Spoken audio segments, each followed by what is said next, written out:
The first time I heard about Volcanoes National Park, I was 7. My grandfather, a retired forest ranger, would sit me by the fire and whisper tales of gorillas with eyes like human sorrow and strength like ancient trees.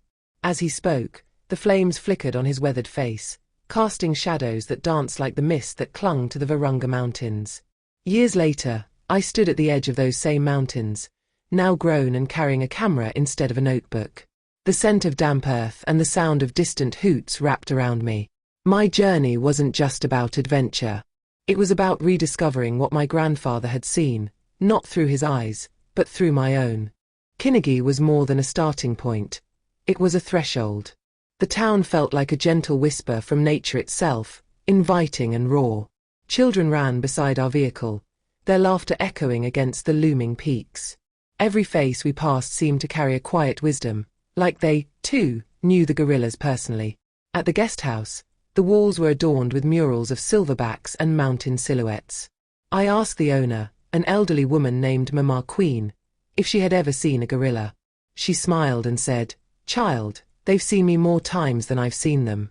That's their home, you're just a visitor." Helena, our guide, was a woman with sharp eyes and a voice as calm as the breeze.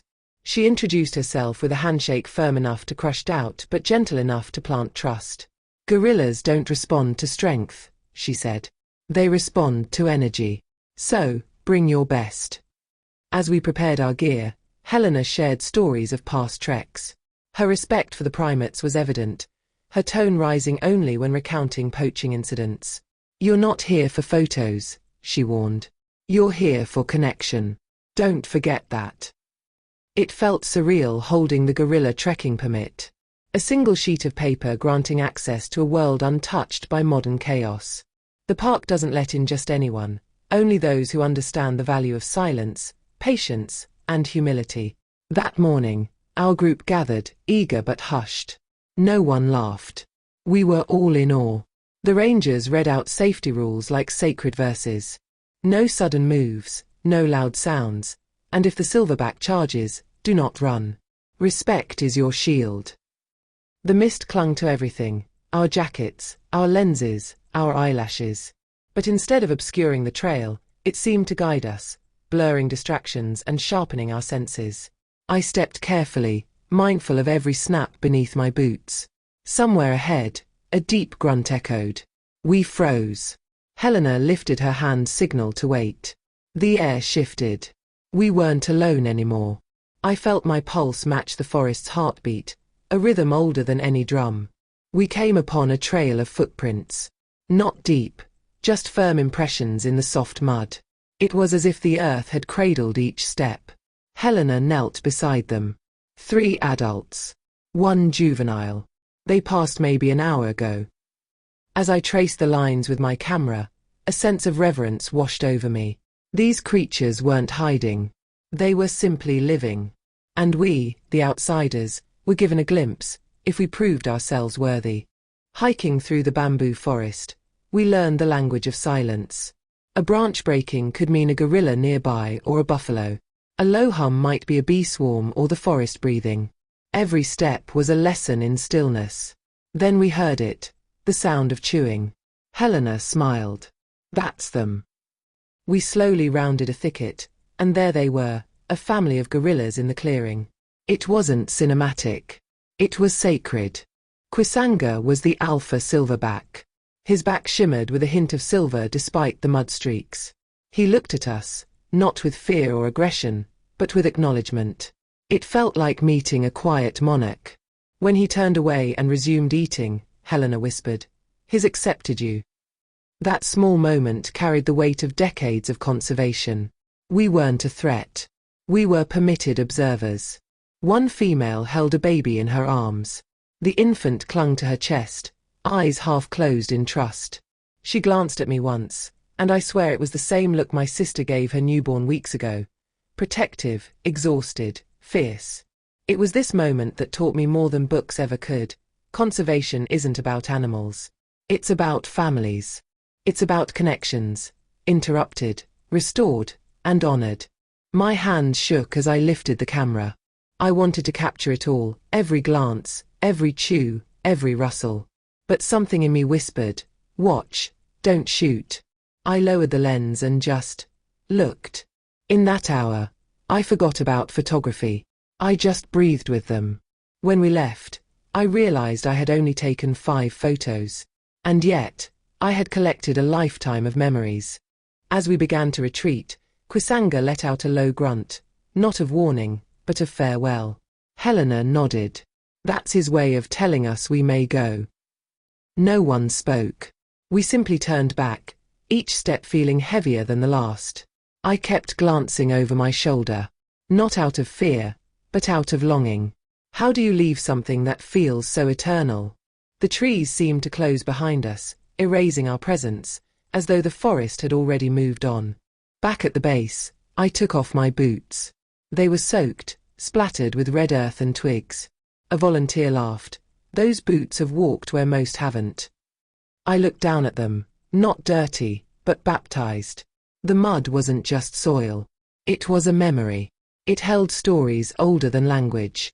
And I knew then I'd never wash them completely. Some dirt deserves to stay. That night, Mama Queen prepared a stew and invited us to sit around the fire. "Did the gorillas teach you anything?" she asked. I nodded, but struggled to answer. She smiled knowingly. "They always do. Sometimes with their silence." I thought of the mother gorilla and her gaze.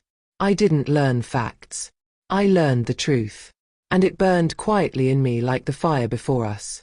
In the morning, I visited the Karasoke Research Center. Dian Foss's legacy lingered in every photo, every specimen jar. Her journals were protected in glass, yet her voice echoed louder than any tour guide. I read one line over and over. When you realize the value of all life, you dwell less on what is past and concentrate more on the preservation of the future. I whispered it to myself, like a prayer. Mount Bisoke towered above, wrapped in clouds like a sleeping titan. "The gorillas don't just live here," Helena told me once. "They are protected by the mountain itself." I believed her. Looking at the horizon, I realized the volcanoes weren't dangers to be avoided, but guardians. Fierce, quiet, and eternal. They didn't erupt often because they had nothing to prove. I sat with the rangers that evening, sipping strong tea. One of them, Peter, told me how he once walked for 13 hours to find a wounded gorilla and spent 2 days guarding it from poachers. Their courage wasn't loud. It was in their daily choices, their quiet resolve, their discipline, their laughter. They weren't just protecting wildlife. They were protecting dignity. The next morning, I joined the rangers for a training walk. They taught us how to identify broken bamboo, fresh dung, and hair caught on bark. "The forest leaves signs," one said. "You just have to learn to see." It reminded me of my grandfather teaching me how to read constellations. Nature always speaks. We've just forgotten how to listen. In Kinigi village, I met a boy sketching gorillas in the dirt. His name was Michael. "One day, I want to be a ranger like my uncle," he said. I asked if he had seen gorillas. "Only their footprints," he smiled. "But that's enough for now." That innocence stayed with me. Even without sight, he believed. That belief is what conservation needs. Not just data, but dreams. One afternoon, the sky darkened. Mount Sabiinho disappeared in a curtain of rain. I stood under a tree and watched the downpour. The forest didn't shrink, it swayed, sang, rejoiced. It felt like the mountain was reminding us, "You are not in control here." And strangely, that brought peace. To surrender to nature is not weakness, it's wisdom. On my last day in Kinigi, I wandered the local market. Stalls sold wooden gorilla carvings, bananas, and beads. One vendor, a one-eyed man named Olivier, asked, "Did they look at you?" I paused.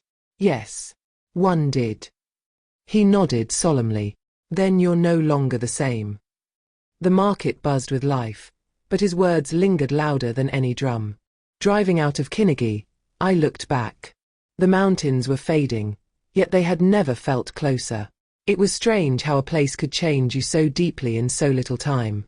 As the city noise slowly replaced birdsong, I realized I hadn't just visited a park.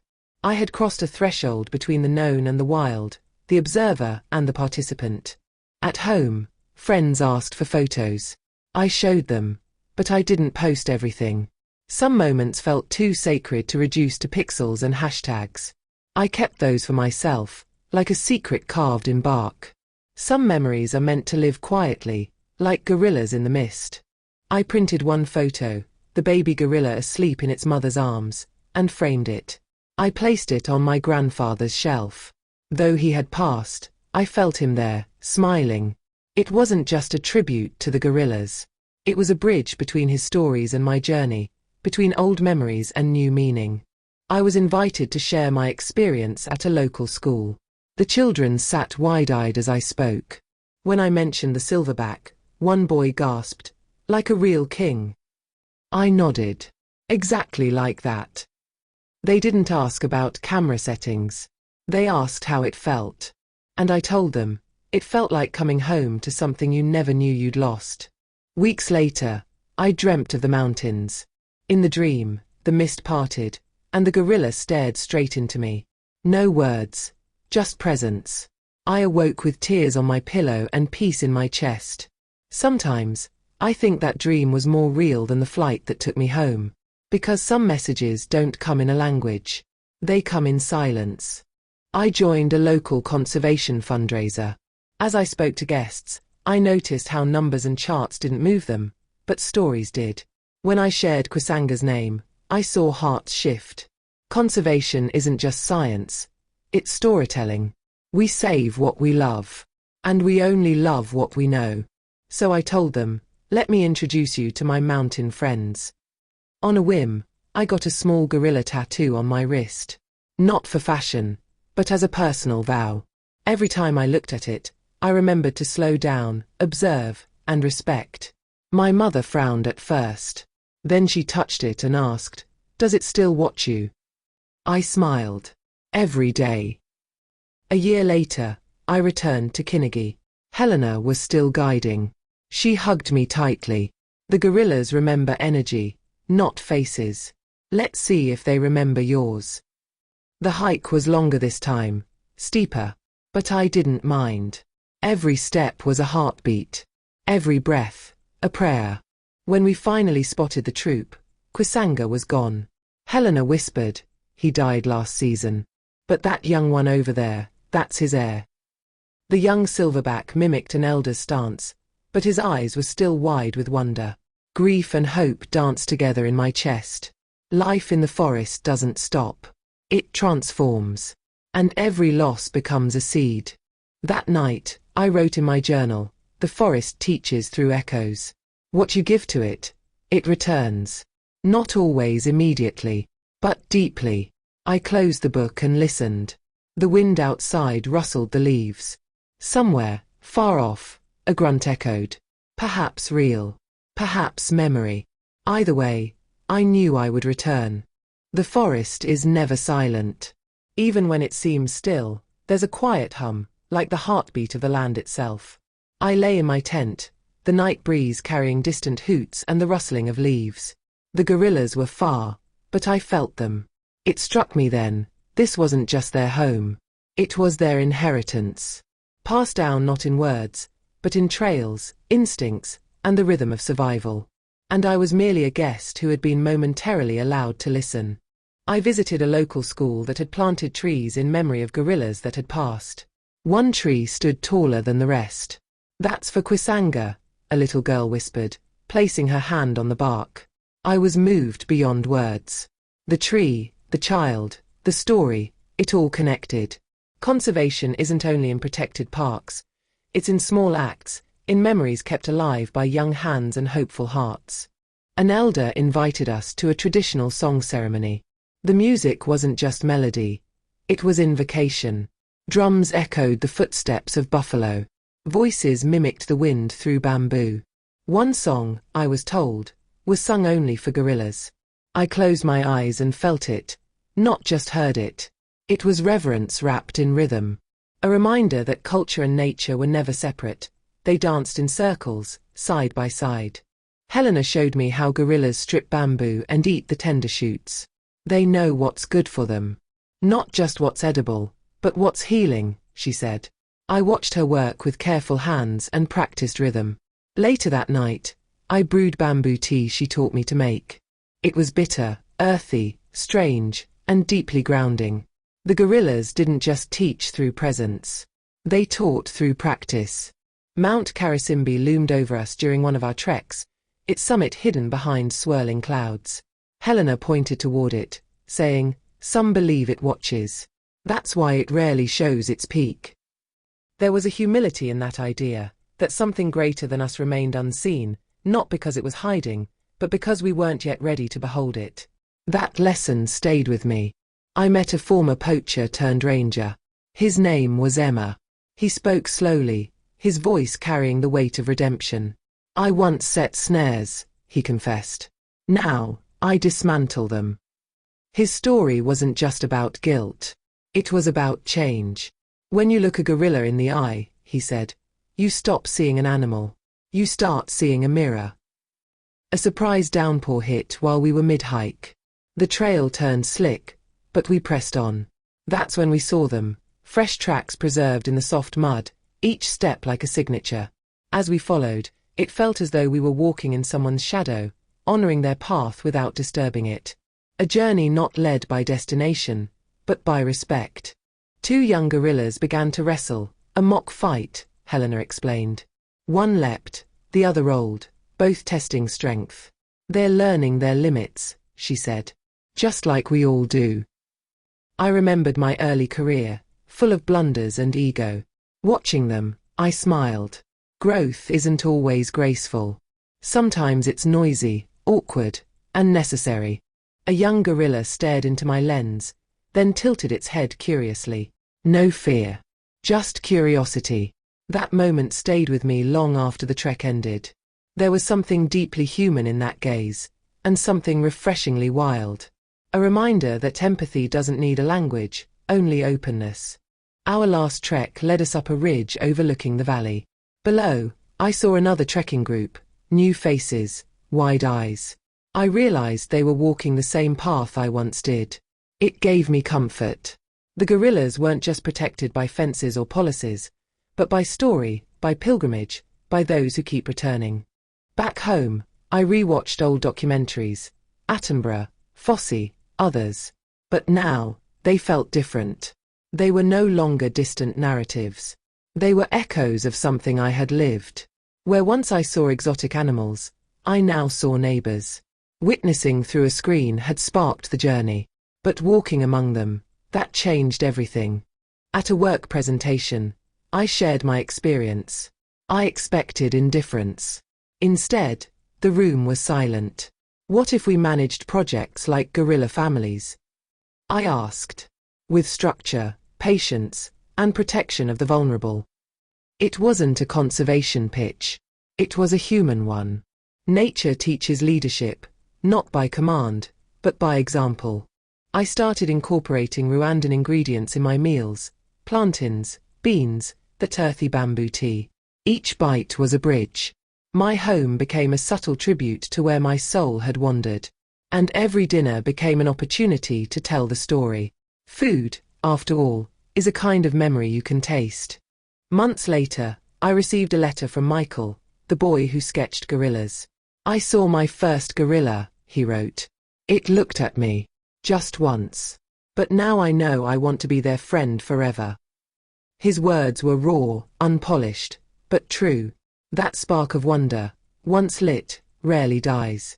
It only changes shape. In traffic one day, I thought of gorillas. How they moved, deliberate, unrushed. How they didn't panic unless absolutely necessary. I took a deep breath and let the cars honk. Sometimes, the greatest lesson nature gives is patience. To go slow is not to be weak, it's to be wise. I accidentally deleted an entire folder of gorilla photos. My heart sank. But then I realized, those images were never just files. They were already etched in me. The photos I carried in my soul were far more vivid than anything pixels could reproduce. Sometimes losing something reminds you how deeply it's a part of you. Peter, the ranger, sent me a photo. He had received a national medal for his bravery. I printed it and placed it next to Kwisanga's portrait. They were both protectors, one with muscle, one with memory, and both deserved to be remembered with honor. One morning, I played forest soundscapes on my speaker. Birds, rustling, distant primate calls. A neighbor knocked, asking what it was. Gorillas, I smiled. Well, they're home. It sparked a conversation. Then, an invitation to speak at a local youth group. One small sound led to one big story. A young woman wrote to me after hearing my talk. I never thought I'd want to volunteer in conservation, she said. But now, I feel called. She signed up that month for a wildlife program in Rwanda. Stories inspire footsteps. And every footstep, if intentional, reshapes the world. In my village, elders often give you a name when you've grown in spirit. Mine called me Sangwa, which means one who belongs. I asked why. Because you didn't just visit the gorillas, they said. You understood them. I didn't argue. I just bowed in gratitude. Sometimes, home is not where you were born, but where your soul was recognized. As I left Kinigi once more, the mist hung low, almost as if it were reluctant to let go. I stood at the trailhead one last time, inhaling the damp, earthy air. The forest doesn't shout farewell, it whispers it, like an old friend who knows you'll return. I didn't wave or speak. I simply placed my hand on a mossy tree and closed my eyes. In that silent connection, I understood. You don't really leave a place like this.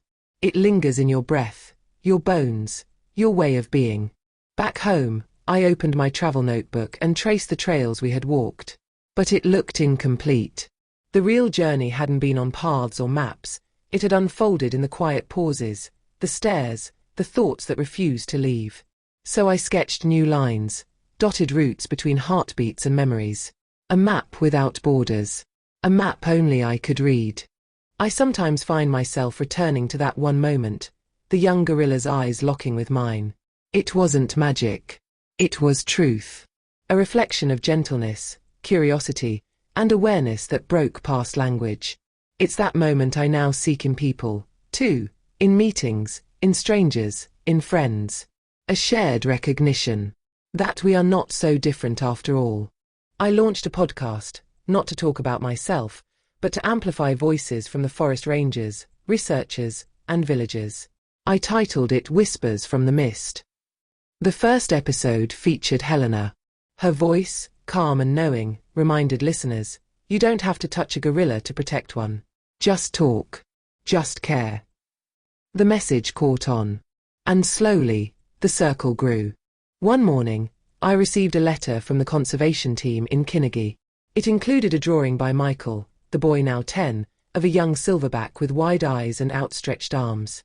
He'd titled it, Guardian of Tomorrow. The message was simple. Thank you for telling our story. I cried quietly.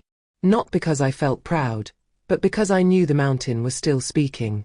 During a return visit, I found a tree planted in my name along a reforestation path. Its tag read, planted by one who listened. I knelt beside it, pressing my fingers into the soil. Life continues here, silently. Not every contribution is loud. Some take root and grow slowly, without needing recognition, just like the gorillas. That evening, the clouds parted, revealing Mount Karisimbi's full peak for the first time in all my visits. Helena nudged me and whispered, "Now, it sees you too." I didn't take a photo. I just stood there, letting the moment enter me. Sometimes, nature doesn't need to be captured. It only asks to be honored. Back home again, I visited a local classroom to share stories. One girl raised her hand and asked, "Do the gorillas ever miss you?" I paused, unsure. "Maybe," I said. "But more than that, I think they remember the silence we shared." She nodded solemnly. Even a child knows that silence can speak louder than words. The forest changed me. But I also returned the favor. Every story told, every footprint carefully placed, every heart awakened by my journey added to the collective shield around Volcanoes National Park. I wasn't a tourist. I had become a pilgrim. And each return wasn't for leisure, but for listening, learning, and loving better. Sitting beside the fire in Kinigi, I met a new volunteer who said, "Your podcast is the reason I'm here." I smiled, humbled. The story had circled back. What I thought was a single journey had become many. As the embers danced in the night, I thought of Kwisanga, Michael, Helena, and all the silent witnesses in the trees. The forest had given me a story. My duty now was to let it echo beyond the mist. On my fifth return to Kinigi, I noticed something had changed. The faces were younger, more students, more volunteers, more locals working in ecotourism. It was no longer just a conservation effort. It was a movement. Michael, now a teen, ran up to me. "I guide tourists part-time now," he said proudly. His voice had deepened, but his eyes still held the same wonder. I realized then, this wasn't just the forest's future. It was his. One morning, I chose not to join the trek. Instead, I sat at the edge of the forest, letting the wind speak for the trees. It was strange, not chasing something, just being. That morning taught me something no ranger ever could. That presence, not movement, is the soul of awareness. I didn't need to see gorillas to feel them near. Over coffee with Mama Queen, we spoke of the past and the present. She had lost her husband during the early poaching days. "But look," she said, gesturing around. "Now the mountain feeds all our children." Her words sank deep. Conservation wasn't only saving gorillas. It was saving families, economies, and pride. Her brew was strong, but her spirit was stronger. I joined a patrol to replace damaged trail signs. One ranger knelt and gently adjusted a marker by hand. "This helps the next traveler walk safely," he said. That image stayed with me, a quiet act of guidance. Like the gorillas, rangers leave no glory-seeking trails. Just footprints that make it easier for others to follow. In a small village, I met a mother who had named her newborn son Quizzy, short for Kwisanga. "My husband saw him during a trek," she said. "He came back a different man." She smiled. "We want our son to grow strong, peaceful, and wise, like that gorilla." It was then I realized that stories don't just inspire, they multiply into living legacies. I joined a group of tech-savvy conservationists using drones to track forest health. At first, it felt sterile, screens and signals. But one young woman explained, "This is how we see what the gorillas won't show us." She showed me a heat map of gorilla movement overlaid on deforestation patterns.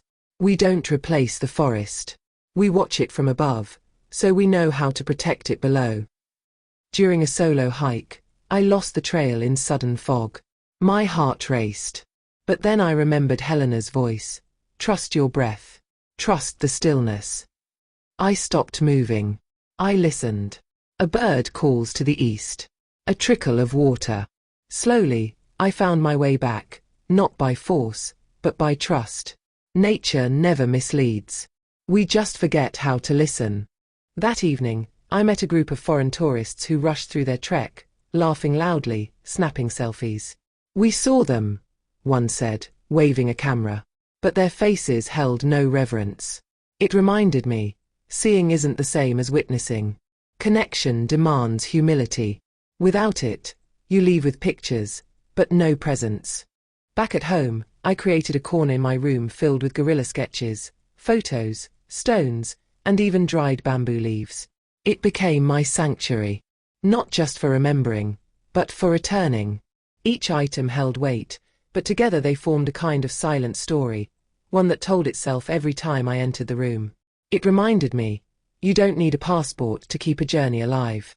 Back at home, I created a corner in my room filled with gorilla sketches, photos, stones, and even dried bamboo leaves. It became my sanctuary. Not just for remembering, but for returning. Each item held weight, but together they formed a kind of silent story, one that told itself every time I entered the room. It reminded me, you don't need a passport to keep a journey alive. That same leaf he gave me, I pressed it between my journal pages. It crumbled weeks later, but I kept the fragments. They weren't green anymore, but they were no less sacred. Sometimes, the smallest gifts hold the heaviest meaning. That leaf was never just a plant. It was trust, given freely, and without expectation. Helena once said, "Some gorillas you'll never meet, but they shape your journey anyway." I asked what she meant. Those who passed before.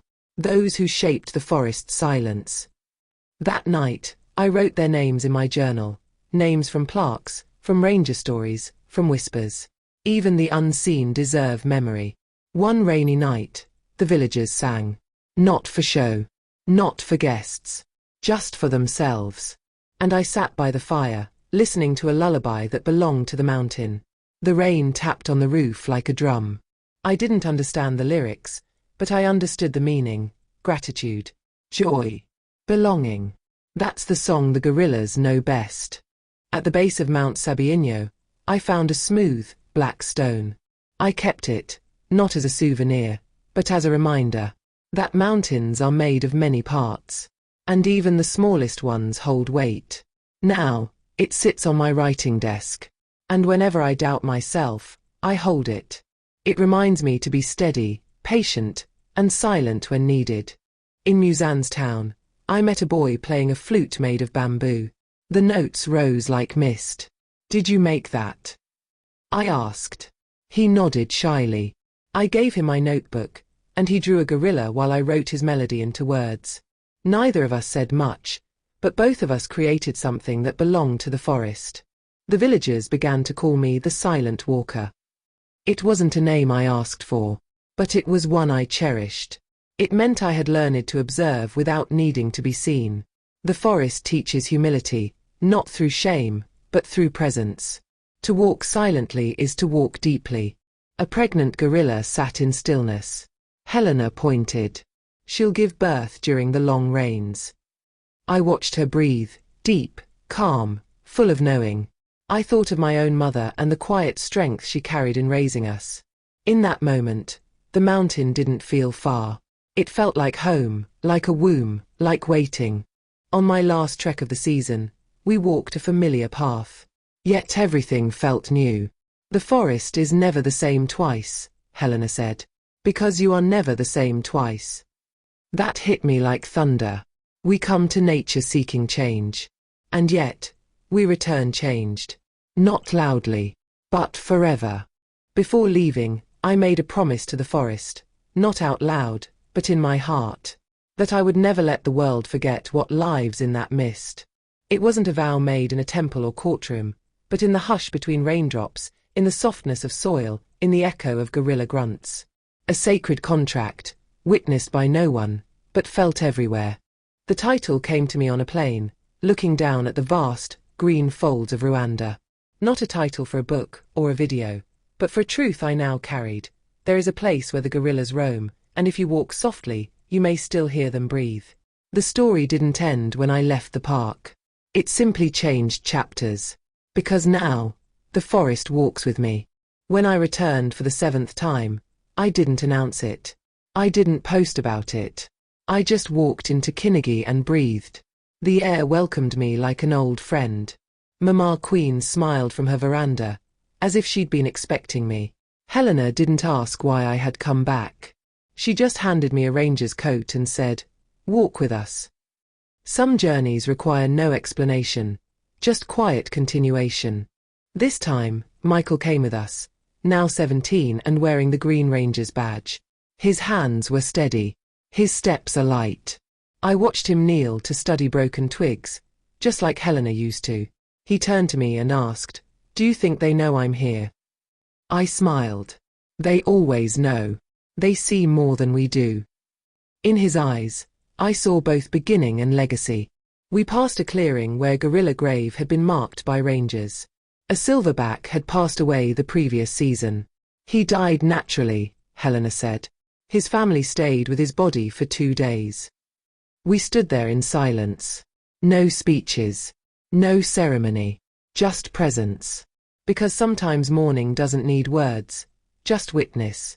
That week, the village held its first festival of echoes, celebrating the community's connection to the gorillas. Children performed skits. Elders told tales. A group of young women sang a song called *Ijwi Ria Kwisanga, *the voice of Kwisanga. The gorillas weren't there, but their spirit was. In laughter, music, food, and rhythm. They didn't just live in the forest anymore. They lived in the culture. I helped plant 25 indigenous trees that day. Each one was named after a child who had visited the park. As we watered the last sapling, a young girl asked, "Will the gorillas see my tree?" I knelt beside her. They may not see it today, but one day, their children might eat from it, and remember you, even if they don't know your name. One evening, I stood on the ridge overlooking the forest, alone. A breeze swept through, and I closed my eyes. I imagined Kwisanga's gaze, not as an animal, but as a guide. He taught me presence. He taught me restraint. And in a world that rewards noise, he reminded me that leadership doesn't always roar. Sometimes, it just watches and waits. I began to write the story, not as a travel memoir, but as a living memory, a collection of impressions, silences, lessons, and echoes. Not for publication, but for preservation. Because stories, like forests, must be kept alive by those who remember them, and by those who are willing to pass them on without changing their shape. Helena, now nearing retirement, sat beside me under a tall tree. "I have walked with gorillas for 30 years, she said. But every time, I learn something new. That's how you know it's sacred." I asked what she would do after. She looked at the trees and whispered, "I'll still walk here. Maybe not as a ranger, but as someone who was taught how to see." My final trek was different. No camera, no notebook, just walking. When we reached the gorillas, one young male stared, then turned away, trusting me enough to ignore me. That moment was everything. Not attention, but acceptance. It reminded me, the most profound encounters happen in the quietest moments. As I boarded the bus leaving Kinigi, I looked back one last time. The volcanoes stood still, cloaked in their eternal mist. Somewhere in there, the gorillas lived. Unbothered, unburdened, sacred. And though I was leaving, they would walk with me, always. Not in memory, but in the way I speak, the way I listen, the way I live. Because once you have stood where the gorillas roam, the world never looks the same again. Moral of the story: true understanding doesn't come from observing nature. It comes from letting nature observe you back. When we learn to walk softly, listen deeply, and respect what we do not control, we begin to see ourselves not above the wild, but within it. Conservation is not only the protection of animals, it is the preservation of humility, wonder, and the sacred balance between presence and restraint.